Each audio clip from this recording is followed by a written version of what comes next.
عرب کے اندر جو کنواری لڑکیاں تھیں ان میں بڑی حیا ہوتی تھی.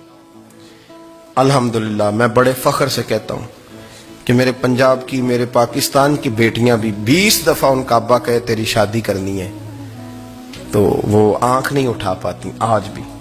یہ تو وہ چند لوگ ہیں جو کہتے ہیں ہم ہائی کلاس ہو گئے، ہمیں نہیں پتا کہ وہ روشن خیال ہو گئے ہیں کہ روغن خیال ہو گئے، پتہ نہیں کدھر چلے گئے. ورنہ ہماری بیٹیاں آج بھی جب ان سے ان کا باپ، ان کی ماں بات کرتی ہے تیری شادی کی تو وہ تو شرم کے ساتھ پچھلے سے پچھلے کمرے میں چھپتی ہیں. یہ اللہ نے فضل کیا ہوا ہے اس ملت پر. تو عرب کی لڑکی بڑی حیا والی ہوتی تھی، اس سے کوئی بات کرنی پڑتی تھی تو 20 دفعہ بات کی جاتی، پھر بھی وہ عورت چھپتی پھرتی تھی. حضرت عائشہ صدیقہ رضی اللہ تعالیٰ عنہ فرمانے لگیں میرے نبی پاک صلی اللہ علیہ وسلم عرب کی کنواری لڑکیوں سے بھی زیادہ حیا کرنے والے.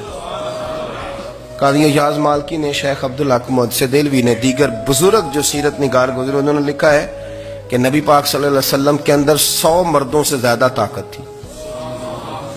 100 مردوں سے زیادہ طاقت. اب جو بات کہنے لگا ہوں، جو نتیجہ دینے لگا ہوں، اس پر خاص توجہ آپ فرمائیں گے. ذرا فکری طور پر، نظریاتی طور پر ایک چیز کو سمجھیے. ہم سمجھتے ہیں کہ جوان لڑکا ہے جی جو مرضی کرے، عمر ہے جی. آپ ذرا بات پر غور کیجئے گا کہ حضور صلی اللہ علیہ وسلم میں طاقت 100 مردوں سے زیادہ ہے اور حیا کنواری لڑکیوں سے بھی زیادہ ہے.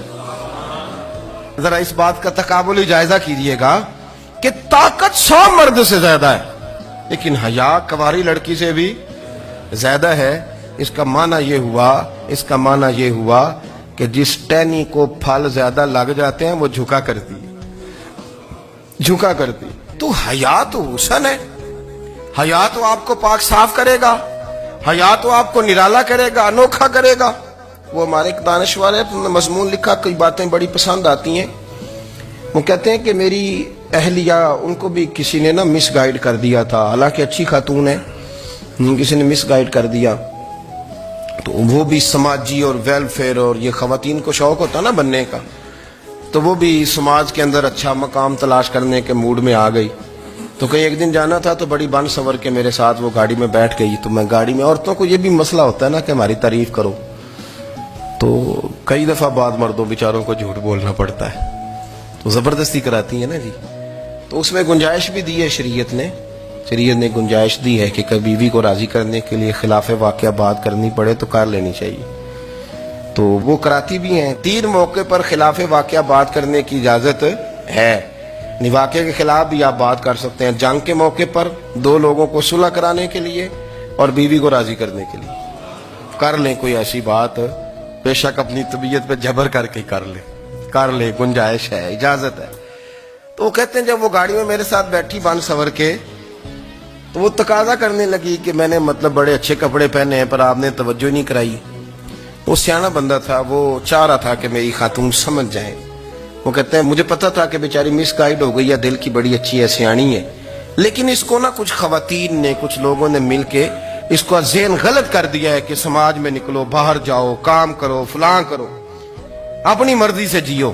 تو میرے ساتھ گاڑی میں بیٹھی کہیں جانے کے لیے تو مجھ سے کہنے لگی کہ آپ نے میری طرف توجہ ہی نہیں کی، آپ نے کوئی ذکر ہی نہیں کیا کہ میں کیسی لگ رہی ہوں.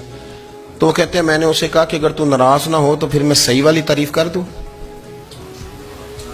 تو اس نے کہا کہ آپ کر دیں. تو کہتے ہیں میں نے درد سے اور خلوص سے اپنی بیوی سے کہا، خلوص کے ساتھ میں نے کہا میں تو روز گھر ہوتا ہوں، روز شام کو گھر ہوتا ہوں، اگر تو میرے لیے تیار ہوتی تو میں تیری تعریف کرتا، لیکن آج تو باہر جانے کے لیے تیار ہوئی، تو پھر ان سے تعریف کی امید رکھ جن کے لیے تو نے تیاری کی ہے. میرے لیے تیاری کرتی تو میں تو ہر شام تیرے پاس ہوتا ہوں. کہتے وہ میرے لفظوں میں درد تھا تو وہ بھی رو پڑی. وہ کہنے لگی آپ گاڑی روک دیں، مجھے باہر جا کے کسی کو راضی نہیں کرنا، میں نے اسے راضی کرنا ہے جس کو رب کریم نے میرا شوہر بنایا ہے.